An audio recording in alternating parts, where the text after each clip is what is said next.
Hello everyone, welcome to lucky education. और आज हम स्टार्ट करेंगे क्लास 10th की ज्योग्राफी का chapter number 2 forest and wild life resources. Chapter number 1 में कंप्लीट करा चुका हूं, आप उसकी वीडियोस देखें, आपको प्लेलिस्ट में प्रोवाइड कर दी गई है। प्लेलिस्ट अलग से बनी हुई है, क्लास 10th ज्योग्राफी एनसीईआरटी, वहाँ पे आप देख सकते हो। तो आज हम शुरुआत करेंगे, एक इंट्रोडक्शन लेंगे forest and wild life resources का, ठीक है। उसके बाद बिल्कुल नए सिलेबस के हिसाब से, ये भी आप ध्यान रखना, 2023-24 के सिलेबस के हिसाब से, आप सीबीएसई के स्टूडेंट हैं, आरबीएसई के स्टूडेंट हैं, नो मैटर, ठीक है। तो एक लंबे समय के बाद इसको स्टार्ट करते हैं, कोई दिक्कत नहीं। सबसे पहले हम इंट्रोडक्शन देखेंगे कि यार फॉरेस्ट और वाइल्ड लाइफ क्या चीज़ होती है यार, है ना। फॉरेस्ट मतलब जंगल, वाइल्ड लाइफ मतलब जंगल में रहने वाले जीव जंतु। अब इनका हमारी लाइफ में क्या इंपॉर्टेंस है? डेफिनेटली इनका इंपॉर्टेंस है। एक फूड चेन के बारे में आपने पढ़ा होगा। फूड चेन में आपने देखा होगा प्रोड्यूसर होते हैं, प्रोड्यूसर पर फिर कंज्यूमर डिपेंड होते हैं। कंज्यूमर भी आपके अलग अलग टाइप के होते हैं, प्राइमरी, सेकेंडरी, टर्सरी टाइप के कंज्यूमर होते हैं। फाइनली जब सब मर जाते हैं तो उनको डिकम्पोज करने वाले डिकम्पोजर होते हैं। फॉरेस्ट की स्पेशली बात करें तो फॉरेस्ट पे इसमें बहुत ज़्यादा चर्चा की गई है। और देखो, हमारी प्रकृति में हर चीज़ का एक महत्व है, ये अलग बात है, बहुत सारी चीज़ों के बारे में हमको पता नहीं है, ठीक है। तो फॉरेस्ट की स्पेशली बात करें तो फॉरेस्ट में आपको पता होगा ट्रीज होते हैं यार। क्या होते हैं? Trees. And I am sure आपने साइंस पढ़ी है। और ट्रीज में एक घटना होती है जिसको हम बोलते हैं फोटोसिंथेसिस। तो फोटोसिंथेसिस क्या होती है? आई एम श्योर आप सबको पता होगा। ये प्लांट है, तो प्लांट क्या करते हैं, हमारे एनवायरनमेंट से CO2 लेते हैं और हमें क्या देते हैं? O2। तो हमें जो ऑक्सीजन मिल रही है वो कहाँ से मिलती है? फॉरेस्ट से मिलती है। तो फॉरेस्ट एक इंपॉर्टेंट सोर्स होते हैं जो CO2 एंड O2 का बैलेंस बनाए रखते हैं। तो हमें जो ऑक्सीजन मिलती है फॉरेस्ट से मिलती है, नंबर 1। नंबर 2, फॉरेस्ट से आपको टिम्बर मिलती है, लकड़ी मिलती है ना, इसका बहुत ज़्यादा यूज होता है। नंबर 3, अगर फॉरेस्ट की बात करें तो यहाँ से आपको बहुत सारी जड़ी बूटियाँ मिलती हैं, हर्ब्स मिलती हैं, है ना। नंबर 4, फॉरेस्ट से आपको बहुत सारे फल फ्रूट्स मिलते हैं, ठीक है। और मतलब फॉरेस्ट जो हैं आपके रेनफॉल में भी हेल्प करते हैं। फॉरेस्ट जो आपके हैं सॉइल कंजर्वेशन में भी हेल्प करते हैं, मिट्टी को भी मतलब पकड़ के रखते हैं ना, मिट्टी को बहने नहीं देते हैं, मिट्टी का इरोजन नहीं होने देते हैं, सॉइल इरोजन नहीं होने देते हैं। तो फॉरेस्ट के हमारे मल्टीपल यूज है, आप डे टू डे लाइफ में इनका एग्जाम्पल दे सकते हो। प्लस फॉरेस्ट जो है एक हैबिटेट की तरह काम करते हैं। हैबिटेट मतलब एक घर की तरह काम करते हैं जहाँ पे जीव जंतु रह सकते हैं, वाइल्ड लाइफ रह सकती है। अगर ये फॉरेस्ट नहीं होंगे तो वाइल्ड लाइफ ऑटोमेटिकली खत्म हो जाएगी।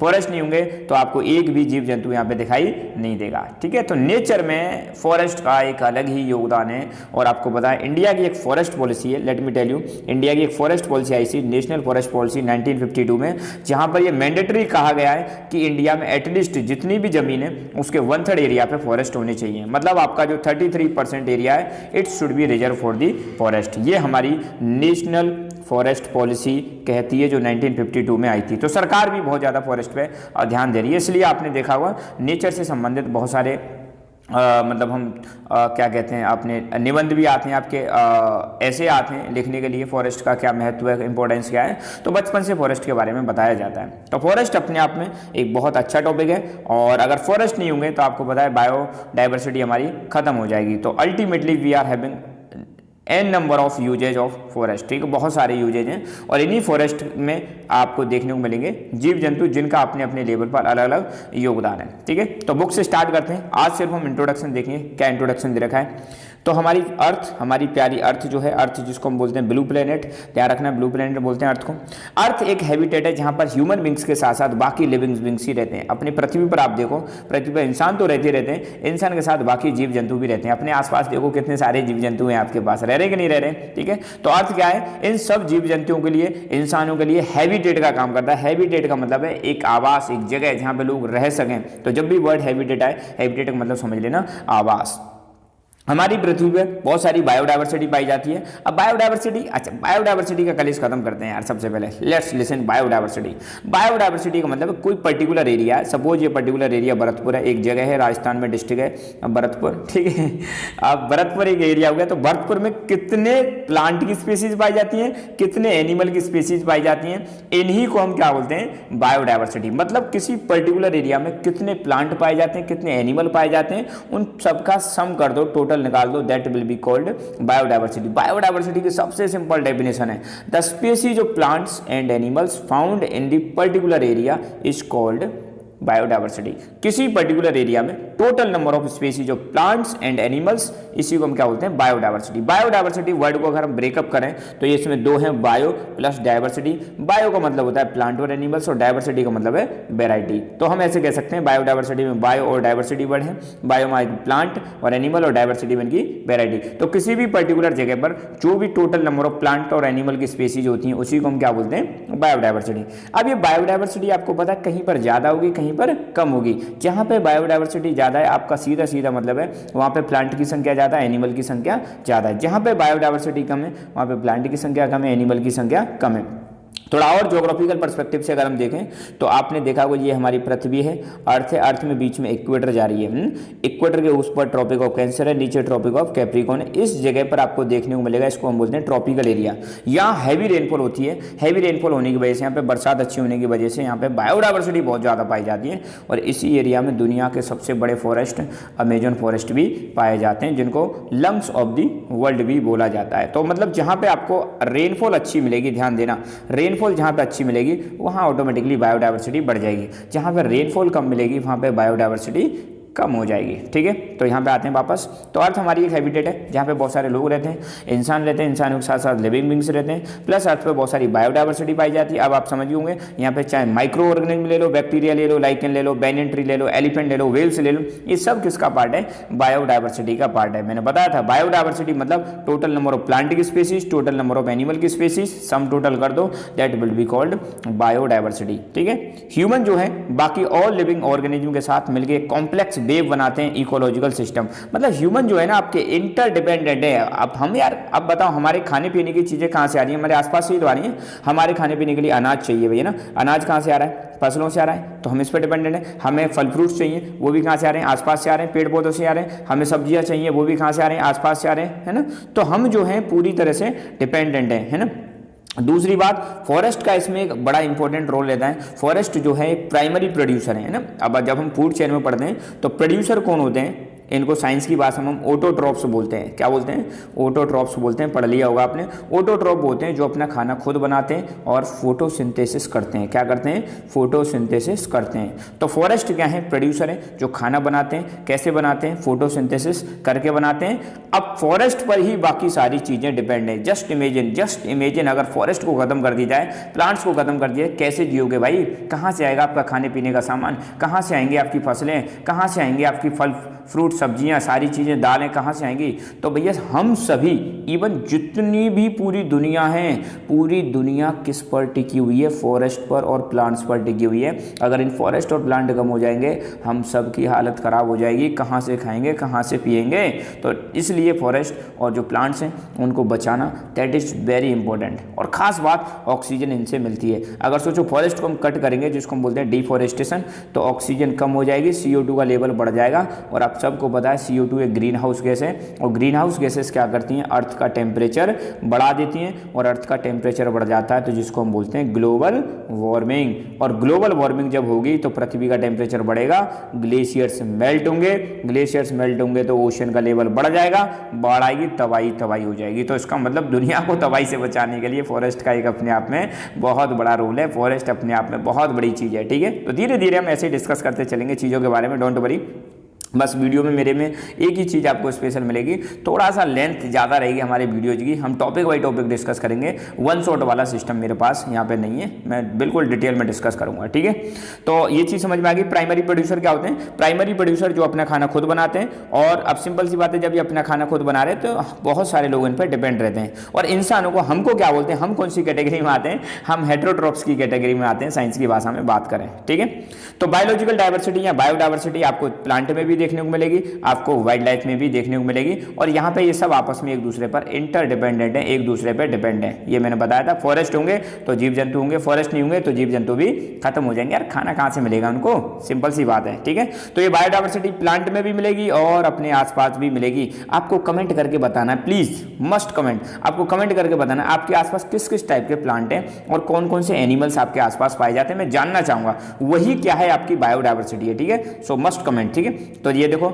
एक फूड चेन है जहाँ पे ये प्रोड्यूसर है, फोटोसिंथेसिस कर रहे हैं, खाना बना रहे हैं, इस पे ग्रास ऊपर डिपेंड है, इस पे फ्रॉग डिपेंड है और इस पर ये स्नेक डिपेंड है, स्नेक को फिर ये हॉक खा जाता है, हॉक मरने के बाद डीकम्पोजर इसको डीकम्पोज कर देते हैं। तो एक फूड चेन है जिसमें अगर जस्ट इमेजिन अगर इसको ही खत्म कर दिया जाए, प्रोड्यूसर को ही खत्म कर दी जाए तो पूरी फूड चेन एकदम क्या हो जाएगी, खत्म हो जाएगी।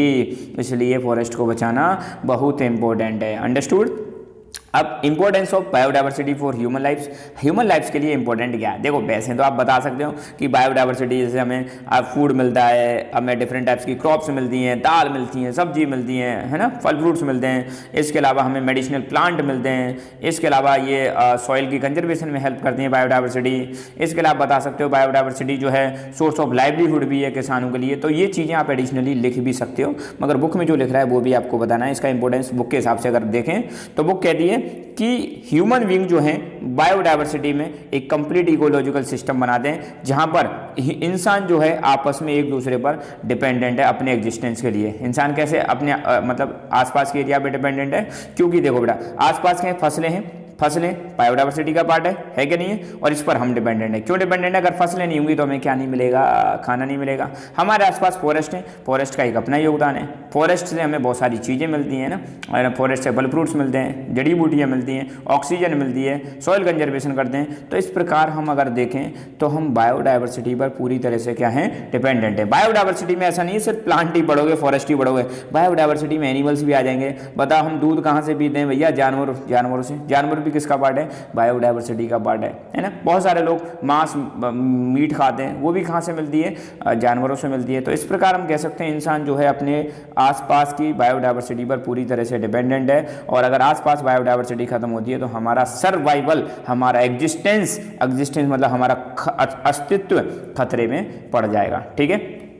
इंडिया में फ्लोरा और फोना की बात करें, पहली बात तो जब भी वर्ड आपको फ्लोरा और फोना है तो समझ लेना फ्लोरा का मतलब है यूँ समझ लेना प्लांट से संबंधित, फोना किससे संबंधित है? एनिमल से संबंधित है। ठीक है।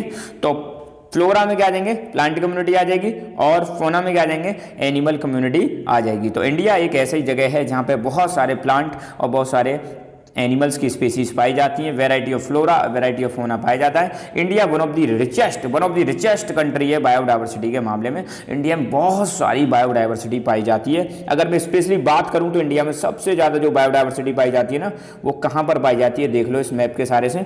एक तो ये वाली जगह है जिसको हम बोलते हैं वेस्टर्न घाट। वेस्टर्न घाट में बहुत ज़्यादा क्या पाई जाती है? बायोडाइवर्सिटी पाई जाती है। दूसरा ये हिमालयन रीजन में भी सबसे ज़्यादा बायोडाइवर्सिटी पाई जाती है, और इनको हम कह सकते हैं बायोडाइवर्सिटी हॉटस्पॉट भी बोल सकते हैं। क्या बोल सकते हैं? बायोडाइवर्सिटी हॉटस्पॉट बोल सकते हैं। कौन कौन सी जगह? वेस्टर्न घाट और हिमालयन रीजन। ठीक है। वेस्टर्न घाट में आपको पता है सबसे पहले बरसात होती है 1 जून को, केरल में बरसात स्टार्ट हो जाती है, मानसून आ जाता है। 9th में आपने पढ़ा होगा, नहीं पढ़ा तो कोई दिक्कत वाली बात नहीं है। ठीक है। तो बस आज हम बस इंट्रोडक्शन देखेंगे, और ऐसे ही टॉपिक बाई टॉपिक हम सारे चैप्टर्स को हम कवर करेंगे। टॉपिक बाई टॉपिक हमारी अप्रोच रहेगी। ठीक है। तो जो भी क्वेश्चन पूछा जाए उसका आपको कमेंट करके जरूर बताना है, इससे मुझे लगेगा कि हाँ आप पढ़ाई कर रहे हो। तो एक क्वेश्चन मैं आपको और देता हूँ पहले चैप्टर से, चैप्टर नंबर 1 से है, आपको कमेंट करके बताना है what do you mean by soil erosion. Soil erosion से आप क्या समझते हो? और एक क्वेश्चन और आप बता दो, लेटेराइट सॉइल जो है कहाँ पे पाई जाती है, वो आपको कमेंट करके बताना है लेटेराइट सॉइल कहाँ पाई जाती है। ठीक है। एक क्वेश्चन और दे दूं, अर्थ समिट जो थी हमारी कब हुई थी? अर्थ समिट हमारी किस ईयर में हुई थी और कहां पर हुई थी? एक क्वेश्चन ये भी दे देता हूं। तो हर वीडियो में मैं आपको क्वेश्चन दूंगा ताकि पिछला वाला चैप्टर आपका रिवाइज हो जाए। ठीक है। सो मिलते हैं आपसे अगले वीडियो में, एंड मैं कोशिश करूंगा डेली इवनिंग में आपको एक वीडियो मिल जाएगी, प्रोबेबली 9 बजे के समथिंग आपको वीडियो मिल जाया करेगी, कोशिश मेरी यही रहेगी। सो thank you so much, keep smiling, keep enjoying, and God bless you all. और मैं स्पेशली थैंक देना चाहता हूँ कुछ बच्चियों को जिन्होंने मतलब बहुत ज़्यादा मुझे फोर्स किया कि सर नहीं बनाओ है। नाम 2-3 के मैं ले लेता हूँ, है ना। Specially number 1 Yashasvi, number 2 Tanya, number 3 Deepika, and many more girls जिन्होंने बहुत ज़्यादा फोर्स किया सर प्लीज़ बनाओ। ठीक है। तो वीडियो बनना स्टार्ट हो चुका है, डोंट वरी, और मेरी कोशिश रहेगी डेली आपको वीडियो मिलती रहेंगी। So thank you. Hello everyone, welcome to lucky education. और आज का हमारा टॉपिक है conservation of forest and wildlife in India. Bharat में फॉरेस्ट और वाइल्ड लाइफ का कंजर्वेशन के बारे में हम चर्चा करेंगे। कंजर्वेशन का सिंपल सा मतलब होता है किसी भी चीज़ को अगर बहुत ज़्यादा खत्म होती जा रही है तो उसको प्रोटेक्ट करना, प्रिजर्व करके रखना, उसकी संख्या को बढ़ाना, और फर्दर कम होने से उसको रोकना। ये वाला जो टॉपिक है आपका chapter number 2 forest and wildlife resources में दे रखा है। क्लास 10th की ज्योग्राफी हम कवर कर रहे हैं। इसका पहला चैप्टर ऑलरेडी कवर हो चुका है हमारा, प्लेलिस्ट में जाके आप चेक कर सकते हो। तो शुरू करते हैं, conservation of forest and wildlife in India. देखो सिंपल सी बात है यार, फॉरेस्ट को बचाना क्यों जरूरी है, पहले तो आप यूँ समझ लो क्यों जरूरी है ना। अगर जस्ट इमेजिन अगर फॉरेस्ट नहीं हुए तो क्या होगा। फॉरेस्ट से आपको पता है हमें बहुत सारी चीज़ें मिलती हैं। सबसे पहले तो एक बेसिक चीज़ देख लेते हैं, फॉरेस्ट से हमें ऑक्सीजन मिलती है भाई साहब, सबसे इंपॉर्टेंट चीज़ ऑक्सीजन। कैसे? फॉरेस्ट में प्लांट होते हैं और प्लांट फोटोसिंथेसिस करते हैं और फोटोसिंथेसिस के माध्यम से ये CO2 को ले लेते हैं और O2 हमें देते हैं। और एक और काम हो रहा है, CO2 आपको पता है ग्रीन हाउस गैस है। अगर CO2 का लेवल एक लेवल से ज़्यादा बढ़ा एनवायरनमेंट में हमारी में, तो क्या होगा, अर्थ वार्म होने लग जाएगी, जिसको हम बोलेंगे ग्लोबल वार्मिंग। ग्लोबल वार्मिंग होगी तो ग्लेशियर्स मेल्ट होंगे। ठीक है, तो मतलब ये यही नहीं है। तो हमें ऑक्सीजन मिलती है हमें फॉरेस्ट से, हमें रिसोर्सेस मिलते हैं बहुत सारे। रिसोर्सेस में आपके जड़ी बूटियाँ हो गई, फल फ्रूट्स हो गए, है ना, लकड़ी हो गई, ये सारी चीज़ें हमें फॉरेस्ट से मिलते हैं। फॉरेस्ट अगर होंगे तो फिर रेनफॉल में हेल्प होती है, आप सबको पता है। रेनफॉल भी उसी पर डिपेंड करती है, मतलब जिस एरिया में फॉरेस्ट ज़्यादा होते हैं वहाँ आपको पता है वो होता है ट्रांसपीरेशन के माध्यम से प्लांट्स में से वाटर वेपर बाहर निकलती है, जो क्लाउड फॉर्मेशन में हेल्प करती है। तो बरसात में भी फॉरेस्ट हेल्प करते हैं। जहाँ फॉरेस्ट होंगे तो वहाँ डेफिनेटली वाइल्ड लाइफ भी ज़्यादा होगी। अगर पेड़ पौधे ही नहीं होंगे तो कहाँ पे जीव जंतु आएंगे। तो जीव जंतु भी वहीं ग्रो करते हैं जहाँ पे फॉरेस्ट होते हैं। ठीक है, तो conservation of wildlife population and forestry has become essential as it preserve the ecological diversity and our life support system like water, air and soil. तो भैया फॉरेस्ट को और वाइल्ड लाइफ को बचाना इसलिए जरूरी है क्योंकि ये हमारी इकोलॉजिकल डाइवर्सिटी को बचा के रखते हैं। इकोलॉजिकल मतलब इको सिस्टम जो होता है अपने आसपास, जहाँ पे लिविंग नॉन लिविंग चीज़ें जो होती हैं उसका इंटरेक्शन जो होता है उसको हम इको सिस्टम बोलते हैं। तो इकोलॉजिकल डाइवर्सिटी मतलब फॉरेस्ट में आप देखो अलग अलग तरह की डाइवर्सिटी पाई जाती है। फॉरेस्ट अलग अलग तरह के फॉरेस्ट पाए जाते हैं। हिमालयन फॉरेस्ट अलग हैं, टेम्परेट फॉरेस्ट अलग होते हैं, ट्रॉपिकल फॉरेस्ट अलग होते हैं, एवरग्रीन फॉरेस्ट अलग होते हैं। और इन सभी तरह के फॉरेस्ट में अलग अलग टाइप की डाइवर्सिटी पाई जाती है। तो इसको प्रिजर्व करना है तो हमें फॉरेस्ट को प्रिजर्व करना पड़ेगा। और फॉरेस्ट खत्म तो हर प्रकार की डाइवर्सिटी क्या हो जाएगी, खत्म। लाइफ सपोर्ट सिस्टम भी बना रहता है। अभी मैंने बताया था आपको रेनफॉल में हेल्प करते हैं। एयर में आपको बताइए ऑक्सीजन ये प्लांट हमें प्रोवाइड कराते हैं, CO2 को लेते हैं। फॉरेस्ट जहाँ पे होते हैं वहाँ सॉइल भी आपको पता है इरोड होने से बच जाती है। फॉरेस्ट जो है सॉइल कंजर्वेशन में हेल्प करते हैं। फॉरेस्ट जो है सॉइल के इरोजन को बचाते हैं, है ना। फॉरेस्ट जो है जहाँ पे ह्यूमस कंटेंट बहुत ज़्यादा पाया जाता है, जहाँ ट्रीज होते हैं तो सॉइल की फर्टिलिटी भी बढ़ती है। तो कुल मिला के हम कह सकते हैं भाई फॉरेस्ट जो है अपनी लाइफ सपोर्ट सिस्टम जैसे पानी, एयर, सॉइल इसको प्रोटेक्ट करते हैं, इसको बचा के रखते हैं। और डाइवर्सिटी भी वहाँ पे ज़्यादा रहती है। It also preserve genetic diversity of plants and animals for better growth of species and breeding. Forest जो है जेनेटिक डाइवर्सिटी को भी बचाते हैं। अब जेनेटिक डाइवर्सिटी का मतलब क्या है, देखो आपको पता है जो बायोडाइवर्सिटी होती है ना उसके कई टाइप्स होते हैं, उसमें से एक टाइप है जेनेटिक डाइवर्सिटी। अब जेनेटिक डाइवर्सिटी का मैं सिंपल सा मतलब बता देता हूँ। पहले समझ लो कोई स्पीसीज का मतलब क्या है। स्पीसीज का मतलब है प्रजाति, हिंदी में तो प्रजाति बोलते हैं। स्पीसीज में दो चीज़ आपको याद रखनी है, एक तो जो लुक सिमिलर मतलब देखने में एक जैसी लगे, जैसे आप डॉग देखो, कई सारे डॉग देख लो सब देखने में एक जैसे लगते हैं। दूसरा इनमें रिप्रोडक्शन की कैपेसिटी हो, उसको हम बोलेंगे स्पीसीज। तो स्पीसीज की दो क्राइटेरिया आपको याद रखने हैं। नंबर एक तो सिमिलर दिखें, नंबर 2 रिप्रोडक्शन की इनमें कैपेसिटी हो, उसको स्पीसीज बोलते हैं। जैसे डॉग एक स्पीसीज हो गई, ह्यूमन एक स्पीसीज हो गई। ह्यूमन मतलब ह्यूमन की स्पीसीज का नाम है होमो सेपियंस, आपको पता ही होगा। अब जेनेटिक डाइवर्सिटी का मतलब क्या है, जेनेटिक डाइवर्सिटी का मतलब है एक ही स्पीसीज के अंदर अलग अलग तरह की वैरायटी पाए जाना, उसको हम बोलते हैं जेनेटिक डाइवर्सिटी। अब यार आप कहोगे एक ही के अंदर अलग अलग तरह के लोग कैसे पाए जाते हैं, जैसे आप ह्यूमंस को देखो, ह्यूमंस की स्पीसीज का नाम है होमो सेपियंस। तो यार आप अपने आसपास देखो सभी जो लोग हैं आपसे अलग अलग देखने में मिलेंगे, सब में अंतर पाया जाएगा, कलर के आधार पर, हाइट के आधार पर, वेट के आधार पर, नाक नक्शे के आधार पर, जो आपका रूपरेखा है उसके आधार पर। तो ऐसा क्यों है, तो ये है हमारे जीन्स की वजह से।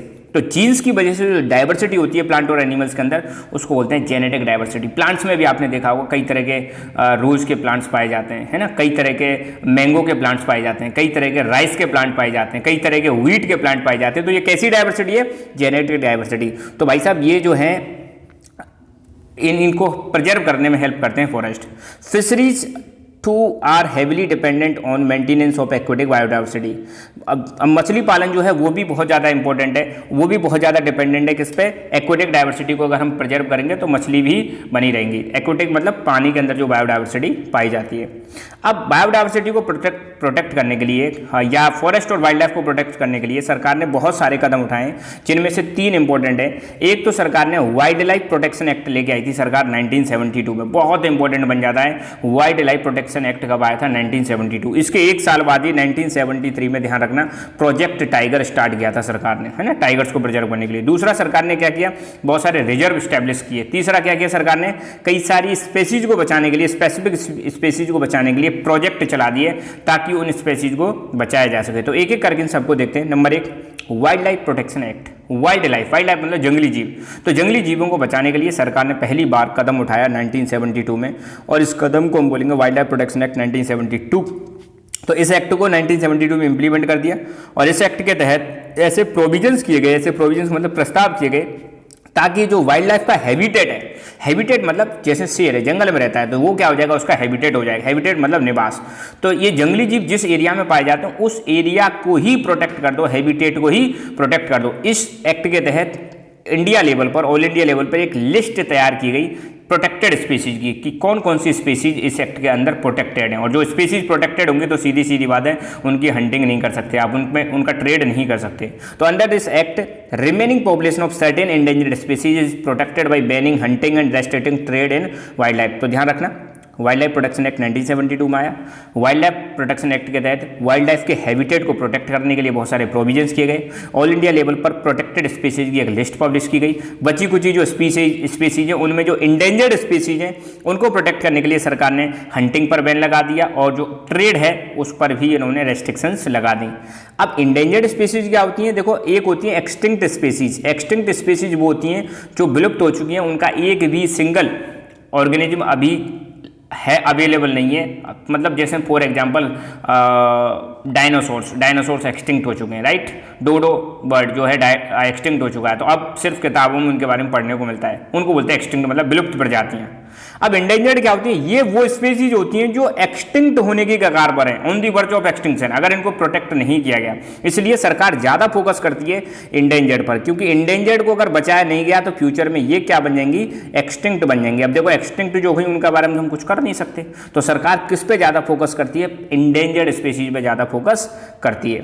वाइल्ड लाइफ प्रोटेक्शन एक्ट को मॉडिफाई भी किया गया 1980 में और 1986 में, और इसमें छोटे छोटे क्रिएचर्स को ऐड कर दिया, जैसे butterflies, moth, beetles, dragonfly और अदर इंसेक्ट को इसमें कंजर्वेशन स्ट्रेटेजी में ऐड कर लिया गया, और साथ के साथ में इसको प्रोटेक्टेड स्पीसीज में भी ऐड कर दिया। अब देखो, ये यहाँ पे क्या है, जितने भी जीव है ना, butterfly, moth, beetles, dragonfly, ये जो छोटे छोटे कीड़े हैं ना, कीड़े, अब इनको कीड़े कहेंगे हम, इनको क्यों ऐड कर लिया गया? इनको इसलिए ऐड किया गया, आपको पता होगा, साइंस आपने पढ़ी होगी, पॉलिनेशन आपने पढ़ा होगा। पॉलिनेशन में क्या होता है, प्लांट के जो पोलन ग्रेन्स हैं एंथर से स्टिग्मा पे चले आते हैं। अब वो किसके माध्यम से जाते हैं? तो उनको ले जाते हैं पॉलिनेटिंग एजेंट्स, और उन पॉलिनेटिंग एजेंट्स में हमने पढ़ा था इंसेक्ट्स और जो वर्ड होते हैं ये भी इनको क्या करते हैं, एक जगह से दूसरी जगह पे ले जाते हैं। तो सोचो, पॉलिनेशन जितना ज़्यादा होगा उतनी ही फसल की प्रोडक्टिविटी क्या हो जाएगी, बढ़ जाएगी। तो सरकार ने इनको भी प्रोटेक्ट करने के लिए मतलब कदम उठाए, और इनको कंजर्वेशन स्ट्रेटेजी में ऐड कर लिया, और प्रोटेक्टेड स्पीसीज की लिस्ट में ऐड कर लिया। ये इसलिए जरूरी है इकोलॉजिकल बैलेंस और एग्रीकल्चरल प्रोडक्टिविटी को बढ़ाने के लिए। 1991 में, अब यहाँ पे बहुत इंपॉर्टेंट एक चीज और आपको ध्यान देनी, अभी तक तो सरकार किस पे फोकस कर रही है, सिर्फ एनिमल्स पर फोकस कर रही है। 1991 में पहली बार ऐसा हुआ था, प्लांट्स को भी प्रोटेक्टेड स्पीसीज की लिस्ट में ऐड किया गया था, और शुरू में 6 प्लांट को इसमें ऐड कर लिया गया था, राइट।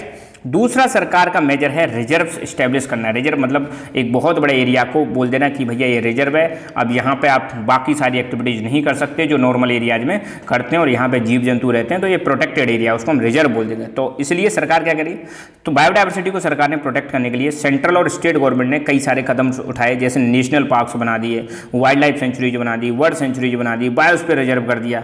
और यहाँ पर ये कह रहे हैं यार हम एक स्पीसीज पे फोकस ना करके पूरी की पूरी बायोडाइवर्सिटी को ही प्रोटेक्ट करेंगे। सिंपल सी बात है, आप बहुत सारे एरिया को, कई किलोमीटर स्क्वायर एरिया में फैला हुआ है, उसको जब आप प्रोटेक्ट करोगे तो उसके अंदर जितनी भी स्पीसीज है आप सबको प्रोटेक्ट करोगे। तो यहाँ पे कह रहे हैं कि एक पूरे के पूरे इकोसिस्टम को हम प्रिजर्व करने की बात कर रहे हैं। तीसरा, सरकार ने स्पेसिफिक एनिमल्स को बचाने के लिए कुछ स्पेशल प्रोजेक्ट चलाए, है ना। तो सेंट्रल गवर्नमेंट ने अनाउंस कर दिया कि हम कुछ स्पेसिफिक एनिमल्स को प्रोटेक्ट करेंगे, जैसे जो बहुत ज़्यादा खतरे में, जो मतलब ग्रेवली थ्रेटेड है, मतलब बुरी तरह से उनको मतलब खतरा है, अगर इनको बचाया नहीं गया तो फ्यूचर में खत्म ही हो जाएंगे। तो सरकार ने कौन कौन से स्पेसिफिक एनिमल्स को बचाने के लिए प्रोजेक्ट चलाए, जैसे एक तो टाइगर को बचाने के लिए, वन हॉर्न राइनो को बचाने के लिए, है ना, और कश्मीर स्टैग या हंगुल को बचाने के लिए, 3 प्रकार के crocodiles, fresh water crocodile, salt water crocodile और घड़ियाल, इनको बचाने के लिए मतलब सरकार ने स्पेशल स्टेप्स लिए। एशियाटिक लाइन को प्रोटेक्ट करने के लिए सरकार ने स्पेसिफिक स्टेप्स लिए। अभी अभी आपको देखने को मिलेगा इंडियन एलिफेंट, ब्लैक बर्थ चिंकारा और Indian great Indian bustard, Godawan जिसको हम बोलते हैं, स्नो लेपर्ड, इन सबको बचाने के लिए भी सरकार ने स्पेशल स्टेप्स लिए हैं और इनकी हंटिंग और ट्रेड नहीं कर सकते पूरे भारत में, इनको क्या कर दिया है, बैन कर दिया गया है। ठीक है, तो इनको लीगल प्रोटेक्शन प्रोवाइड की गई है। अब लास्ट में छोटा सा एक टॉपिक और दे रखा है, प्रोजेक्ट टाइगर, जो 1973 में आया था। कब आया था? 1973। नाम से ही पता चल रहा है यार, प्रोजेक्ट टाइगर, हम टाइगर्स को बचाने की बात करेंगे। तो इस प्रोजेक्ट को लॉन्च कब किया गया था? बहुत इंपॉर्टेंट है, 1973 में लॉन्च किया गया था, वाइल्ड लाइफ प्रोटेक्शन एक्ट आने के 1 साल बाद। ये कह रहे हैं 1973 में टाइगर्स की संख्या 1827 रह जाती है, जो 55,000 हुआ करती थी जैसे ये सेंचुरी स्टार्ट हुई थी, 19th वाली मतलब 20th सेंचुरी स्टार्ट हुई थी। मतलब पॉपुलेशन घट गए 1973 में 55,000 से कितनी रह जाती है, 1827, जो 1900 के आसपास कैसा एस्टिमेट किया जा रहा था कि इनकी संख्या बहुत ज़्यादा हुआ करती थी, 55,000 के समथिंग। तो जब पॉपुलेशन इतनी बुरी तरीके से कर रही है, सोचो 55,000 में से घट गए 1827 रह गए, तो अगर इनको नहीं बचाया गया तो टाइगर क्या हो जाएगा भैया, फ्यूचर में एक्सटिंक्ट हो जाएगा। तो सरकार ने कहा कि नहीं भाई, इसको बचाना बहुत ज़्यादा जरूरी है। ठीक है, फूड चेन को तभी हम मेंटेन कर सकते हैं। तो क्यों टाइगर्स खत्म होते जा रहे हैं, रीजन क्या है, ऐसा क्या मतलब रीजन है जिसकी वजह से टाइगर्स की पॉपुलेशन कम होती जा रही है? एक तो पोचिंग होती है ट्रेड करने के लिए। पोचिंग का मतलब है इलीगली इनको टाइगर्स को मार देते हैं, फिर इनके दांत, इसकी खाल, स्किन और हड्डियाँ वड्डियाँ सबको बेचते हैं। श्रिंकिंग हैबिटेट, पहले इतने बड़े एरिया में मान लो टाइगर्स रहते थे, अब क्या हो रहा है, यहाँ जंगलों को काट दिया और यहाँ पे खेती करने लग गए, है ना, घर बना दिए, बीच में से रोड गुजार दिया, तो हैबिटेट जो है इनका, निवास जो है ये इनका छोटा होता जा रहा है। साथ ही साथ में depletion of the prey based species, मतलब टाइगर्स को आपको पता है इनको खाने के लिए कुछ ना कुछ स्पीसीज चाहिए, शिकार चाहिए, प्रे चाहिए। अब वो शिकार इनका खत्म होता जा रहा है, जैसे मान लो उनके लिए डियर चाहिए, हिरन चाहिए, वो खत्म होते जा रहे हैं। तो नीचे की स्पीसीज को भी तो प्रोटेक्ट करना पड़ेगा ना। नीचे की स्पीसीज के लिए घास फूस होना चाहिए, ट्रीज होने चाहिए। अब ट्रीज को तुम काट दो तो ट्रीज कट जाएंगे, घास फूस नहीं रहेगी, तो जो बेस स्पीसीज है वो खत्म हो जाएंगे, और वो खत्म हो जाएंगे तो ये भी खत्म हो जाएंगे। तो इसलिए पूरे इकोसिस्टम को प्रोटेक्ट करना जरूरी है। ग्रोइंग ह्यूमन पॉपुलेशन, सबसे बड़ा रीजन है भैया, ह्यूमन पॉपुलेशन बढ़ रही है, जिसकी वजह से क्या है, फॉरेस्ट भी कम हो रहे हैं, जिसकी वजह से पोचिंग भी बढ़ रही है, इलीगल एक्टिविटीज भी बढ़ रही है। इन सब चीज़ों की वजह से टाइगर्स की संख्या क्या है, खत्म हो रही है, या ये बहुत बड़ा थ्रेट है टाइगर्स के लिए। Trade off tiger skins and use of their bones in traditional medicine specially in Asian countries left tiger population on the verge of extinction. अब देखो, टाइगर्स की जो स्किन है इसका ट्रेड होता है, इसकी बोन्स का यूज होता है, मेडिसिनल ट्रेडिशनल जो मेडिसिन तैयार की जाती हैं, आयुर्वेद और अलग तरह की मेडिसिन तैयार की जाती हैं, स्पेशली एशियन कंट्रीज में, जैसे चाइना, इंडिया, आसपास के जो देश हैं। इन चीज़ों की वजह से क्या हो रहा है, टाइगर्स जो हैं on the verge of extinction, मतलब खत्म होने की कगार पर हैं, विलुप्त होने की कगार पर हैं। इंडिया और नेपाल मतलब देखने को मिलेगा, पूरी दुनिया में जितने भी अब बचे कुछ टाइगर हैं उनका 2/3 पॉपुलेशन इंडिया और नेपाल में रहती है। मतलब 66% से ज़्यादा टाइगर आज की डेट में इंडिया और नेपाल में हैं। और दोनों देश जो हैं प्राइम टारगेट हैं पोचिंग और इलीगल ट्रेडिंग का। पोचिंग का मतलब यहाँ पे इलीगल तरीके से इनकी हंटिंग की जाती है और इनके पार्ट्स की, बॉडी पार्ट्स की ट्रेड किया जाता है दोनों ही देशों में। तो इसको प्रोटेक्ट करने की सरकार को बहुत ज़्यादा ज़रूरत है, इसलिए ये स्पेशल प्रोजेक्ट चलाया गया। अब भारत में कौन कौन से मेजर टाइगर रिजर्व हैं, मतलब कौन कौन से ऐसे पार्क हैं जहाँ पर टाइगर्स को प्रोटेक्ट करने के प्रयास किए गए। तो देखो, उत्तराखंड में है Corbett national park, Madhya Pradesh में है बांधवगढ़ नेशनल पार्क, वेस्ट बंगाल में है सुंदरबंस नेशनल पार्क, राजस्थान में है Sariska national wildlife sanctuary, Assam में है मानस टाइगर रिजर्व और केरला में है पेरियार टाइगर रिजर्व। यहाँ पर मैप के थ्रू भी आप देख सकते हो। तो पहला कॉर्बेट नेशनल पार्क, यहाँ पर ये उत्तराखंड हो गया कॉर्बेट नेशनल पार्क। बांधवगढ़ आपको पता है मध्य प्रदेश में है बांधवगढ़, और वेस्ट बंगाल ये रहा आपका वेस्ट बंगाल में सुंदरबन यहाँ पे है ना। वेस्ट बंगाल में कौन सा हो जाएगा, सुंदरबन हो जाएगा। सरिस्का राजस्थान, ये हो गया आपका सरिस्का राजस्थान। आसाम में ये वाला एरिया आसाम है। आसाम में एक और है काजीरंगा, ये भी ध्यान रखना है ना। और केरल में पेरियार ये हैं, और इसके अलावा और भी दे रखे हैं, तो आप तो जो दे रखे हैं इनको मैप में एक बार लिख लेना, ज़्यादा बेटर रहेगा। तो यहाँ पर आज का लेक्चर हमारा फिनिश हुआ। सो थैंक यू सो मच। और एक रिक्वेस्ट मेरी, अब तक आपने लकी एजुकेशन को सब्सक्राइब नहीं किया तो प्लीज़ सब्सक्राइब लकी एजुकेशन, अपने दोस्तों के साथ भी शेयर करें और अच्छी तरह से पढ़ाई करें। धन्यवाद। Hello everyone, welcome to lucky education. और आज का जो टॉपिक है वो है हमारा types and distribution of forest and wildlife resources. ये वाला जो टॉपिक है आपका क्लास 10th की geography chapter number 2 forest and wildlife resources में दे रखा है। इससे पहले के टॉपिक मैं ऑलरेडी कवर करा चुका हूँ, तो उनको आप देख सकते हैं और आप उनको अच्छी तरह से कवर कर लें। तो यहाँ पर मेनली 3 टाइप के फॉरेस्ट हैं, mainly reserve forest, protected forest और अनक्लास्ड फॉरेस्ट। और रिजर्व और प्रोटेक्टेड फॉरेस्ट इन दोनों को मिलाकर हम बोलते हैं परमानेंट फॉरेस्ट। तो इसके बारे में भी हम देख लेंगे। तो फॉरेस्ट हम देखेंगे, फॉरेस्ट आप समझते हो भैया, पेड़ पौधे जहाँ बड़े बड़े पेड़ पौधे पाए जाते हैं उनको फॉरेस्ट बोलते हैं। और जनरली फॉरेस्ट कहाँ पाए जाते हैं, जहाँ पे ठीक ठाक रेनफॉल होती है, अच्छी रेनफॉल होती है, वहाँ पे फॉरेस्ट होते हैं। ये भी आपने 9th में आपने पढ़ा होगा, है ना। और जहाँ थोड़ी कम रेनफॉल होती है तो वहाँ पे ग्रासलैंड्स पाए जाते हैं, और जब बहुत कम रेनफॉल होती है तो वहाँ पे श्रब्स पाई जाती हैं। तो जनरली फॉरेस्ट मतलब जहाँ ठीक ठाक रेनफॉल होती है। तो रिजर्व फॉरेस्ट का मतलब यहाँ पे क्या है, तो रिजर्व फॉरेस्ट वो होते हैं जो सरकार के द्वारा कंट्रोल होते हैं, जिनका मालिक सरकार होती है, उनको रिजर्व फॉरेस्ट बोलते हैं। यहाँ पे ह्यूमन एक्टिविटी जैसे कलेक्शन ऑफ टिम्बर, लकड़ी को कलेक्ट करना, ग्रेजिंग ऑफ कैटल, जानवरों को यहाँ पे चराना, ये एक्टिविटीज़ अलाउड नहीं होती हैं। बहुत इंपॉर्टेंट है ऐसे फॉरेस्ट जो सरकार के द्वारा कंट्रोल किए जाते हैं, नंबर 1। नंबर 2, यहाँ पे कोई भी ह्यूमन एक्टिविटीज़ अलाउ नहीं होती है, खासकर लकड़ी कलेक्ट करना, जानवरों को लेके आप आगे चराने, वो अलाउड नहीं होती है, राइट। और ये बहुत ही ज़्यादा मोस्ट वैल्यूएबल फॉरेस्ट होते हैं, स्पेशली फॉरेस्ट और वाइल्ड लाइफ को कंजर्व करने के पर्सपेक्टिव से। क्योंकि अगर यहाँ पे सोचो ह्यूमन एक्टिविटी जब अलाउड नहीं है, तो यहाँ पे जो वाइल्ड लाइफ है, जीव जंतु हैं, वो आसानी से ग्रो कर सकते हैं, अपने आप को संख्या बढ़ा सकते हैं और बिना किसी चिंता के यहाँ पे अपना ग्रो कर सकते हैं, उनको कोई डर नहीं रहता है। अब बात करें डिस्ट्रीब्यूशन की। डिस्ट्रीब्यूशन का मतलब कहाँ कहाँ पे फैले हुए हैं और कितने एरिया में फैले हुए हैं। पहली बात, इंडिया में जितनी भी फॉरेस्ट लैंड है, सपोज इंडिया में 100 बीघा फॉरेस्ट लैंड है, सपोज, ऐसा नहीं है, जस्ट हम हाइपोथेटिकली सोच रहे हैं, तो 100 में से आधे से ज़्यादा मतलब 50% से ज़्यादा जो फॉरेस्ट है, जो फॉरेस्ट लैंड है, वो रिजर्व फॉरेस्ट के लिए। तो इंडिया में जस्ट इमेजिन जितने भी फॉरेस्ट हैं उनमें 50% से ज़्यादा मतलब आधे से ज़्यादा जो फॉरेस्ट हैं वो कौन से हैं, रिजर्व फॉरेस्ट हैं। तो बहुत बड़ी बात है, जो सरकार के द्वारा कंट्रोल होते हैं, कोई भी ह्यूमन एक्टिविटी यहाँ पे अलाउ नहीं होती है। अब कहाँ कहाँ पे पाए जाते हैं, तो आप 4-5 एग्जाम्पल याद रख लेना। जैसे यहाँ पे Jammu and Kashmir, number 1। Number 2, यहाँ पे आंध्र प्रदेश। नंबर 3, उत्तराखंड। यूपी के ऊपर क्या है, उत्तराखंड है, ध्यान देना, उत्तर प्रदेश से ही बना था उत्तराखंड 2000 में ना। फिर केरल, इस जगह पे केरल है। भारत में आपको पता है जब साउथ वेस्ट मानसून आता है तो सबसे पहले बरसात भी कहाँ पे होती है, केरल में होती है, और केरल में हैवी रेनफॉल होती है ना। तमिलनाडु, केरल के बगल में यहाँ पे तमिलनाडु है। वेस्ट बंगाल, ये रहा बांग्लादेश के बगल में वेस्ट बंगाल। महाराष्ट्र, ये रहा आपका महाराष्ट्र। यहाँ पे पाए जाते हैं आपके रिजर्व फॉरेस्ट, है ना। तो इनको एक बार मैप में आप एक मैप की प्रैक्टिस भी कर लेना इन सारे स्टेट्स की साथ में, राइट। दूसरे फॉरेस्ट हैं आपके प्रोटेक्टेड फॉरेस्ट। ये फॉरेस्ट भी सरकार के द्वारा कंट्रोल किए जाते हैं, बट यहाँ पे बट लग गया है ना, सरकार के द्वारा वो भी कंट्रोल होते हैं, मगर यहाँ पे कुछ ह्यूमन एक्टिविटीज अलाउड होती है।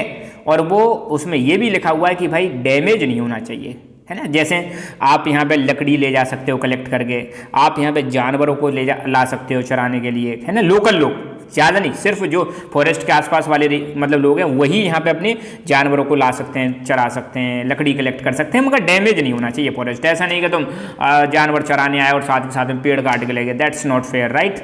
अब कितना ये, अब डिस्ट्रीब्यूशन इनका देखें तो डिस्ट्रीब्यूशन सिंपल है। 1/3 इंडिया में जितने भी टोटल फॉरेस्ट एरिया है उसका 1/3 का मतलब होता है लगभग 33% एरिया उस पर है आपके प्रोटेक्टेड फॉरेस्ट। कौन से फॉरेस्ट हैं, प्रोटेक्टेड, जो सरकार के द्वारा प्रोटेक्ट किए जाते हैं। कहाँ कहाँ पे पाए जाते हैं भैया, नंबर 1 हरियाणा, ये रहा आपका हरियाणा, है ना, राजस्थान के ऊपर, पंजाब के नीचे। उड़ीसा, ये रहा आपका उड़ीसा। तीसरा पंजाब ऊपर आ गया, पंजाब। बिहार, ये रहा आपका बिहार। हिमाचल प्रदेश आपका देखो लद्दाख के जस्ट नीचे ये वाला हिमाचल प्रदेश। फिर राजस्थान, आप लोग ये हो गया राजस्थान। तो इन एरिया में पाए जाते हैं आपके प्रोटेक्टेड फॉरेस्ट, है ना। नेक्स्ट है अनक्लास्ड फॉरेस्ट। नाम से ही पता चल रहा है ये क्लास में है ही नहीं, ना तो ये प्रोटेक्टेड है ना ये परमानेंट है, राइट। तो these forests are mostly manage by both private communities and government. इसको दोनों कंट्रोल करके रखते हैं, सरकार का भी इन पर अधिकार रहता है और इन पर लोकल लोगों का भी अधिकार रहता है और यहाँ पे सभी की सभी ह्यूमन एक्टिविटीज अलाउड होती हैं। कहाँ कहाँ पे पाए जाते हैं? ये इंडिया के नॉर्थ ईस्टर्न स्टेट्स में पाए जाते हैं। नॉर्थ ईस्टर्न स्टेट जैसे आपके अरुणाचल प्रदेश, नागालैंड, मणिपुर, मिजोरम, त्रिपुरा, मेघालय, ये नॉर्थ ईस्टर्न वाले, और गुजरात के कुछ हिस्सों में ऐसे फॉरेस्ट पाए जाते हैं जिनको लोकल कम्युनिटी मैनेज करती है। तो ये हो गए हमारे 3 टाइप के फॉरेस्ट। नेक्स्ट है परमानेंट फॉरेस्ट। तो भैया रिजर्व फॉरेस्ट और प्रोटेक्टेड फॉरेस्ट, ध्यान देना, रिजर्व फॉरेस्ट और प्रोटेक्टेड फॉरेस्ट इनको मिला के हम बोलते हैं परमानेंट फॉरेस्ट। ध्यान देना, रिजर्व फॉरेस्ट और प्रोटेक्टेड फॉरेस्ट इन दोनों को मिला के हम क्या बोलते हैं? परमानेंट फॉरेस्ट बोलते हैं। इन फॉरेस्ट का मेंटेनेंस यहाँ ध्यान रखना, ये इसलिए मेंटेन किए जाते हैं ताकि लकड़ी मिलती रहे और कुछ फॉरेस्ट के प्रोडक्ट भी मिलते रहे और साथ के साथ में वाइल्ड लाइफ को भी हम प्रोटेक्ट कर सकें। वाइल्ड लाइफ का मतलब है जीव जंतु जो हैं जंगलों में पाए जाने में, उनको भी हम प्रोटेक्ट कर सकें। अब एक नंबर का बड़ा इंपॉर्टेंट क्वेश्चन आपसे पूछा जा सकता है कि भारत में कौन सा ऐसा स्टेट है जहाँ पे सबसे ज़्यादा फॉरेस्ट कवर पाया जाता है? That is Madhya Pradesh. बहुत इंपॉर्टेंट है, मध्य प्रदेश ऐसा स्टेट है जहाँ पे सबसे ज़्यादा फॉरेस्ट कवर पाया जाता है। कमेंट करके बताना भैया मध्य प्रदेश की कैपिटल क्या है, ठीक है। दूसरा कमेंट करके ये बताना है कि मध्य प्रदेश का सीएम कौन है, ये भी कमेंट करके बताना है। और तीसरा ये बताना है कि मध्य प्रदेश में किस पॉलिटिकल पार्टी की सरकार है, क्योंकि ये सिविक्स को रिवाइज करने में आपकी हेल्प करेगा, राइट। तो ध्यान देना, मध्य प्रदेश में सबसे ज़्यादा फॉरेस्ट कवर पाया जाता है। यहाँ पे टोटल फॉरेस्ट कवर मतलब यहाँ पे देखा जाता है 75%। तो जो भी परमानेंट फॉरेस्ट है उसका 75% आपको देखने को मिलेगा, ये यहाँ पे मध्य प्रदेश में मिल जाएंगे, ठीक है। तो आज के वीडियो में बस इतना ही, और एक आपके लिए इन्फॉर्मेशन है भाई, अब तक आपने लकी एजुकेशन को सब्सक्राइब नहीं किया तो प्लीज़ सब्सक्राइब लकी एजुकेशन और अपने मित्रों को भी जोड़ें, शेयर करें अपने साथ वालों के साथ। बहुत बहुत धन्यवाद। Hello everyone, welcome to lucky education. और आज का टॉपिक हमारा है कम्युनिटी एंड कंजर्वेशन। साथ के साथ में इसी में हम देखेंगे जॉइंट फॉरेस्ट मैनेजमेंट और इसी में हम देखेंगे सेक्रेड ग्रुप्स, ठीक है। ये जो टॉपिक्स हैं आपका chapter number 2 forest and wild life resources class 10th की ज्योग्राफी में दे रखे हैं और इसके बाद ये चैप्टर भी आपका फिनिश हो जाएगा। तो पहले हम समझते हैं इस टॉपिक का मतलब क्या है। कम्युनिटी एंड कंजर्वेशन मतलब समाज और समाज के द्वारा किया जाने वाला कंजर्वेशन, मतलब किसी चीज़ को प्रोटेक्ट करना। तो हम किस चीज़ को प्रोटेक्ट करने की बात कर रहे हैं और कम्युनिटी क्यों प्रोटेक्ट कर रही है किसी चीज़ को? देखो, इस चैप्टर का ही नाम है forest and wild life resources. हमारे जंगल, हमारे वन और वनों में रहने वाले वन्य जीव, इनके प्रिजर्वेशन की बात की जा रही है, इनके कंजर्वेशन की बात की जा रही है, इनको प्रोटेक्ट करने की बात की जा रही है। क्यों बात की जा रही है? सोचो यार, अपना फॉरेस्ट ही नहीं रहेंगे तो फॉरेस्ट का इंपॉर्टेंस तो आपको पता ही है। पहले भी मैंने आपको बताया था, फॉरेस्ट हमारे लिए बहुत ही ज़्यादा इंपॉर्टेंट है। बहुत सारी चीज़ें हमें फॉरेस्ट से मिलती है। इस नेचर को अगर हमें बैलेंस करके चलना है तो भाई तभी हम जी सकते हैं, अदरवाइज हम जी नहीं सकते। अगर नेचर में कुछ भी चीज़ उथल पुथल होती है, इधर उधर होती है, तो उसके फिर बहुत सारे हमें कॉन्सिक्वेंस देखने को मिलते हैं। तो फॉरेस्ट को अगर हमने नहीं प्रोटेक्ट किया, जीव जंतुओं को नहीं प्रोटेक्ट किया, तो आने वाले समय में बहुत सारी समस्याएं देखने को मिलेंगी। जैसे प्रेजेंट में आपने सुना होगा कि क्लाइमेट चेंज अपने आप में एक समस्या है, क्लाइमेट चेंज, है ना। आपने ये भी देखा होगा कभी बहुत ज़्यादा गर्मी पड़ती है, कभी बहुत ज़्यादा सर्दी पड़ती है, कभी बहुत ज़्यादा रेनफॉल होती है। सब इसी का रिजल्ट है, क्योंकि हमने अपने नेचर को उथल पुथल कर दिया। नेचर में पाई जाने वाली चीज़ों का बैलेंस हमने क्या कर दिया है? ख़त्म कर दिया है, ठीक है। फॉरेस्ट को हम बहुत ज़्यादा क्या कर रहे हैं? डिफॉरेस्टेशन करते जा रहे हैं, ख़त्म करते जा रहे हैं। तो खैर, इसी चीज़ को ध्यान में रखते हुए आपको पता है हमारे भारत की परंपरा रही है कि हम नेचर के साथ मिलजुल के रहते हैं और नेचर वर्शिप में बिलीव करते हैं, नेचर की पूजा करने में बिलीव करते हैं। अपने आसपास अपने वृद्ध जो लोग हैं उनको देखा होगा अपने घर में, दादाजी दादी और ये सब बड़े बूढ़े जो लोग हैं अपने नेचर की पूजा करते हैं। इवन सूर्य देव की पूजा करते हैं, पेड़ों पर जल चढ़ाते हैं, जानवरों की पूजा करते हैं। तो हमारा मतलब एक परंपरा रही है कि हम नेचर के साथ मिलकर आगे बढ़ते हैं। मगर प्रेजेंट की जो जनरेशन है, प्रेजेंट का जो टाइम है, ऐसा समय आ गया है कि अब हम नेचर को थोड़ा सा इग्नोर करते चल रहे हैं, जो बहुत ज़्यादा डेंजरस है हमारे लिए। तो इसी कॉन्टेक्स्ट में हम आगे बढ़ते हैं, शुरुआत करते हैं कम्युनिटी एंड कंजर्वेशन, ठीक है। In India forest are home to many traditional communities. Bharat एक ऐसा देश है भाई जहाँ पे बहुत सारी कम्युनिटी, जिनको हम बोलते हैं ट्राइब्स। ट्राइब्स का मतलब होता है जनजाति। ट्राइब्स वो लोग होते हैं जो जंगलों में निवास करते हैं, जंगलों में रहते हैं। आपने बहुत सारी आजकल मूवीज़ देखी होंगी जिनमें ट्राइबल कल्चर के बारे में आपने देखा होगा, ठीक है। आज भी ऐसी बहुत सारी कम्युनिटी है, नॉट ओनली इन इंडिया, पूरे वर्ल्ड में ऐसी बहुत सारी कम्युनिटी हैं जो ट्राइबल एरिया में रहती हैं और वहीं से अपना जीवन यापन करते हैं और उनके पास कोई सोर्स नहीं है रहने का, ठीक है। जैसे कई सारी मूवीज में दिखाया गया है कि इनका जो सोर्स ऑफ लाइवलीहुड है वो क्या होता है? जंगल ही होते हैं और जंगलों से ही अपने मतलब जीवन यापन करते हैं। बाहर की दुनिया से इनका कांटेक्ट बहुत कम होता है। तो आज की डेट में हमारी जो ट्रेडिशनल कम्युनिटीज हैं, जो कई सालों से उनकी पीढ़ी दर पीढ़ी जंगलों में ही रहते आ रहे हैं, तो जंगल भाई इनका घर है। इंडिया के कुछ एरिया ऐसे हैं जहाँ पे लोकल कम्युनिटी स्ट्रगल कर रही हैं इन जंगलों को बचाने के लिए गवर्नमेंट ऑफिशियल्स के साथ, क्योंकि ये जंगल क्या है, इनका हैबिटेट है। हैबिटेट का मतलब होता है जहाँ पे लोग निवास करते हैं, उसको हम क्या बोलते हैं, हैबिटेट। अब ये जंगल खत्म क्यों होते जा रहे हैं, सिंपल सी बात है, डेवलपमेंट एक्टिविटीज की वजह से।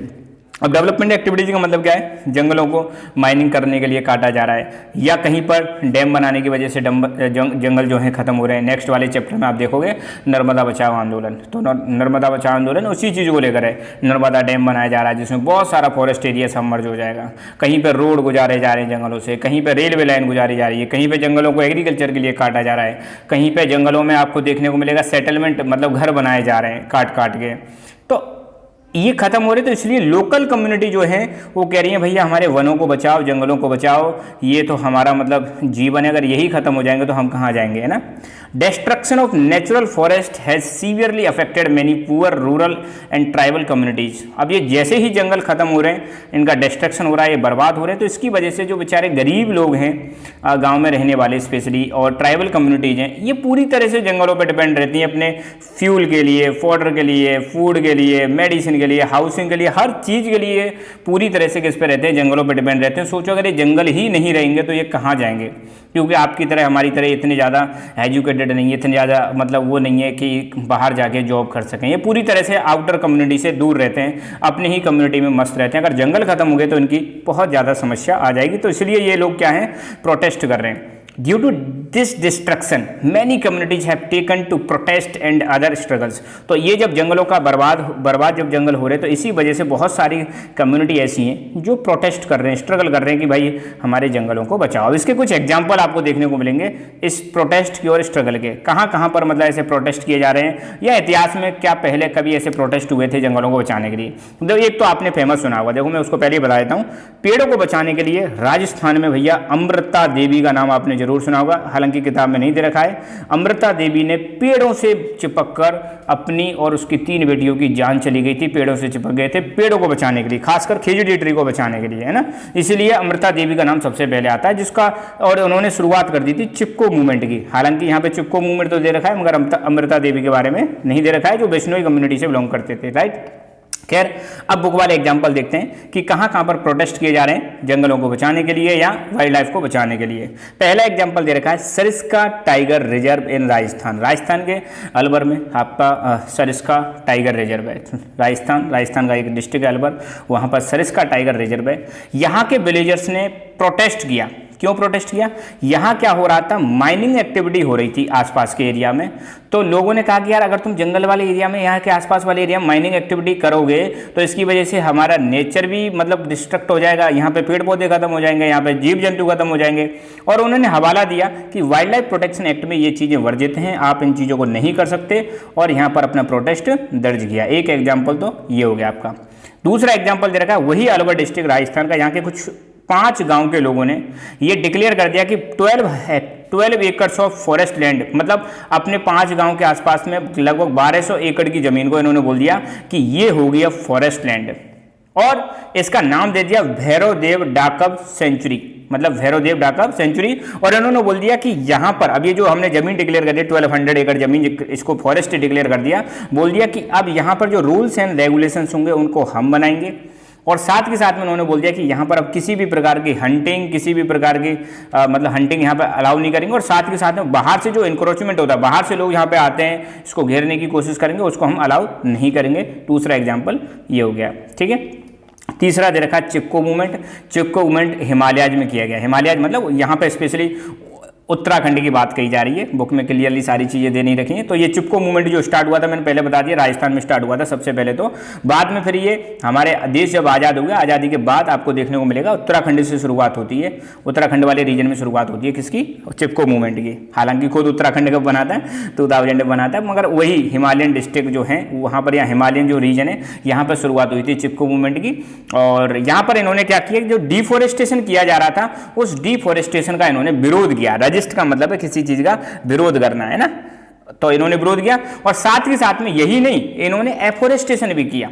इन्होंने जो इंडिजीनियस स्पीसीज हैं, स्वदेशी जो स्पीसीज है, अपने देश की जो स्पीसीज हैं, उनका इन्होंने यहाँ पे क्या किया, एफोरेस्टेशन किया, पेड़ लगाए, डिफोरेस्टेशन का विरोध किया और एफोरेस्टेशन किया। एक ये एग्जाम्पल हो गया। हालांकि ये बुक में नहीं है, आपको ध्यान रखना है। डिफेंडर ऑफ द हिमालयाज मतलब ये हेडिंग है। और ये जो मूवमेंट है, चिपको मूवमेंट, इसको स्टार्ट करने वाले हिमालयन रीजन में ये थे सुंदरलाल बहुगुणा। ये जो हैं ये हैं सुंदरलाल बहुगुणा, ये इन्वायरमेंटलिस्ट हैं, ठीक है। और इन्होंने ही चिपको मूवमेंट स्टार्ट किया था 1973 में। पर्पज यही था कि जो कॉन्ट्रैक्टर थे, प्राइवेट कॉन्ट्रैक्टर यहाँ पे पेड़ों को काट रहे थे, उसको इन्होंने क्या किया, मना किया। गांधीयन आइडियोलॉजी से प्रभावित हैं, इनको पद्म विभूषण अवार्ड भी मिल चुका है, ठीक है। तो इनके बारे में थोड़ा ध्यान रखना। अगला एक और एग्जांपल दे रखा है, ये कह रहे हैं कि ट्रेडिशनल कंजर्वेशन मेथड्स का भी यहाँ पे यूज किया गया। इन्होंने कई सारे मतलब जगहों पर ऐसे प्रयास किए गए कि पुराने तरीके से जो हम खेती बाड़ी करते आ रहे थे, पुराने तरीके से जो हम फार्मिंग करते आ रहे थे, उनका इन्होंने क्या किया, उनको रिवाइव करने की कोशिश की। रिवाइव का मतलब है दोबारा से उनको शुरू करने की कोशिश की और नए नए मेथड्स इन्होंने डेवलप किए इकोलॉजिकल फार्मिंग के। मतलब एक ऐसी फार्मिंग करना जहाँ पे हम पुराने सीड्स को यूज कर सकें, पुराने तरीकों को यूज कर सकें। क्योंकि आज देखो, आज हम फार्मिंग किस टाइप की कर रहे हैं, आपने मतलब थोड़ा सा देखो, हमें जल्दबाजी नहीं करनी है। आपको पता है जब ग्रीन रेवोल्यूशन आई तो हमने ऐसी फार्मिंग करना स्टार्ट कर दिया जहां पे हम केमिकल फर्टिलाइजर्स का यूज कर रहे हैं, जहां पे हम हाई यील्डिंग वैरायटी सीड्स का इस्तेमाल कर रहे हैं, जहां हम पेस्टिसाइड्स का इस्तेमाल कर रहे हैं। तो इनकी वजह से क्या हो रहा है, नेचर खराब हो रहा है। साथ ही साथ में जो मतलब फसलें हैं उतनी ज़्यादा मतलब पौष्टिक नहीं है, उनसे जो मतलब अनाज मिलता है बहुत ज़्यादा डेंजरस है, केमिकल्स होते हैं, उससे पानी भी पॉल्यूट हो रहा है, फसलें भी ठीक नहीं है। तो यहाँ पर मतलब एक डिमांड उठी कि अब हम एग्रीकल्चर जो है पुराने तरीके से करेंगे। इसका भी एग्जांपल दे रखा है। फार्मर्स एंड सिटीजन्स ग्रुप ने एक बीज बचाओ आंदोलन चलाया तिहरी में। साथ ही साथ में नवधान्य एक और चलाया, नवधान्य। ये बताते हैं कि हमें भैया फोकस करना चाहिए डाइवर्सिफाइड क्रॉप्स पर और हमें सिंथेटिक केमिकल्स का यूज है, इनको बिल्कुल बंद करना चाहिए। सिंथेटिक केमिकल्स जब खेती करते हैं, आपने देखा होगा फर्टिलाइजर्स का इस्तेमाल करते हैं। यहाँ पे कोशिश की गई बीज बचाओ आंदोलन और नवधान्य आंदोलन के तहत कि भाई हम पुराने जो तरीके हैं उनसे एग्रीकल्चर करेंगे, नेचुरल तरीके से एग्रीकल्चर करेंगे, इकोलॉजी को साथ में लेके चलेंगे, बर्बाद नहीं करेंगे और जो ट्रेडिशनल सीड्स हैं उनके ही माध्यम से हम खेती करेंगे और कोशिश करेंगे कि जो सिंथेटिक केमिकल्स हैं इनका इस्तेमाल ना करें ताकि हम पुरानी चीज़ों को बचा सकें। यहीं पर एक टॉपिक आता है joint forest management. Joint forest management के बारे में देखते हैं। तो जॉइंट फॉरेस्ट मैनेजमेंट शॉर्ट में इसको बोलते हैं JFM। ये एक प्रोग्राम है जो कई सारी स्टेट गवर्नमेंट ने लॉन्च किया था फॉरेस्ट को कंजर्व करने के लिए। पर्पज क्या था, फॉरेस्ट को कंजर्व करेंगे। अब जॉइंट वर्ड आ रहा है, जॉइंट का मतलब दो चीजें मिलकर काम कर रही हैं। तो इस प्रोग्राम के तहत क्या किया गया, विलेज कम्युनिटीज है उनको सरकार के द्वारा काम दिया गया कि देखो भाई तुम्हारे आसपास जो फॉरेस्ट है इनको क्या करोगे, तुम प्रोटेक्ट करोगे और बदले में आप क्या कर सकते हो, इस फॉरेस्ट से मिलने वाले प्रोडक्ट को आप यूज कर सकते हो। ठीक है, तो यहां पर जो एरिया जहां पर डिग्रेड होते जा रहे थे उन एरियाज को बोल दिया फॉरेस्ट डिपार्टमेंट ने कि भाई आप देखो, आप इनको मतलब जो रूरल कम्युनिटीज हैं आसपास के जो एरिया है उनको दे दो, वो प्रोटेक्ट करेंगे। तो under such program village communities are assigned responsibility to protect and manage nearby forest. तो गांव के लोगों को बोला कि भाई आप अपने आसपास के फॉरेस्ट को प्रोटेक्ट कर सकते हो, मैनेज कर सकते हो। The areas concerned are usually degraded or even deforested areas which are managed by forest department। ये जो फॉरेस्ट दिए गए थे गांव वालों को, ये वो एरिया थे जो डिग्रेड हो गए थे, मतलब वहां पे फॉरेस्ट बहुत ज्यादा खत्म हो गए थे और डिफॉरेस्ट हो चुका था और इनको पहले कौन कंट्रोल कर रहा था, फॉरेस्ट एरिया या फॉरेस्ट डिपार्टमेंट कंट्रोल कर रहा था। तो इनको बोल दिया गांव वालों को दे देते हैं, गांव वाले इसको प्रोटेक्ट करेंगे और बदले में उनसे मिलने वाले माइनर जो प्रोडक्ट है उनको वो यूज कर सकते हैं। तो in return members of these communities are entitled to intermediary benefits like non timber forest produce share in timber harvested by the successful protection. तो यहाँ पे कहा गया कि अगर तुम इनको प्रोटेक्ट करोगे तो आपको मतलब कई सारे बेनिफिट मिलेंगे कि आप जैसे जो फॉरेस्ट प्रोडक्ट है उनको यूज कर सकते हो, है ना, बहुत ज्यादा नहीं बट लिमिटेड यूज कर सकते हो अपनी जरूरत के हिसाब से। और बहुत ही ज्यादा इंपॉर्टेंट, जॉइंट फॉरेस्ट मैनेजमेंट सबसे पहले जिस स्टेट में चला था उस स्टेट का नाम था उड़ीसा। यहां पे आप देख सकते हो ये वाला जो स्टेट है इसको हम बोलते हैं उड़ीसा। उड़ीसा में 1988 में जॉइंट फॉरेस्ट मैनेजमेंट सबसे पहले स्टार्ट किया गया था, तो उड़ीसा पहला स्टेट बन जाता है। एक टॉपिक और है इसमें, सेक्रेड ग्रुप्स। सेक्रेड मतलब आपने देखा होगा अपने आसपास, अपने विलेज में, अपने नियर बाई एरियाज में कुछ फॉरेस्ट या कुछ पेड़ पौधे ऐसे होते हैं जिनको हम देवी देवताओं के नाम पे या मतलब भगवान के नाम पे उनको हम प्रोटेक्ट करते हैं। कहते हैं कि यार यहाँ पे तो मतलब भगवान का वास है, मंदिर के आसपास जो ट्रीज होते हैं उनको हम प्रोटेक्ट करते हैं, वहाँ पे मूर्तियाँ रखी रहती हैं ना, तो पूजा करके मतलब उनको हम प्रोटेक्ट करते हैं। तो अब ऐसा क्यों है, अभी क्या ये आज का मतलब चलन है या बहुत पहले से ही चलता आ रहा है? देखो हमारा मतलब सिस्टम रहा है इंडिया का कि हम नेचर के साथ मिलजुल कर रहते हैं। नेचर वर्शिप एक पुरानी हमारा बिलीफ है, पुरानी हमारी परंपरा है नेचर वर्शिप, है ना। और यहाँ पर ऐसा कहा गया है कि सारी चीज़ें भाई हमारे नेचर के द्वारा क्रिएट की गई है और हमारी जिम्मेदारी है इन सब चीज़ों को हम क्या करें, प्रोटेक्ट करें, है ना। और यहाँ पर हम ये जितने भी फॉरेस्ट को हम प्रिजर्व कर रहे हैं, इन वर्जिन फॉरेस्ट को, इनको हम बोलते हैं सेक्रेड ग्रोव्स हैं, मतलब फॉरेस्ट ऑफ गॉड या गॉडेस, मतलब कहा जाता है कि ये तो भैया देवी देवताओं के फॉरेस्ट हैं, इसे हमें प्रोटेक्ट करने की जरूरत है और कोई भी प्रकार का यहाँ पे इंटरफेरेंस बैन किया जाता है लोकल लोगों के द्वारा।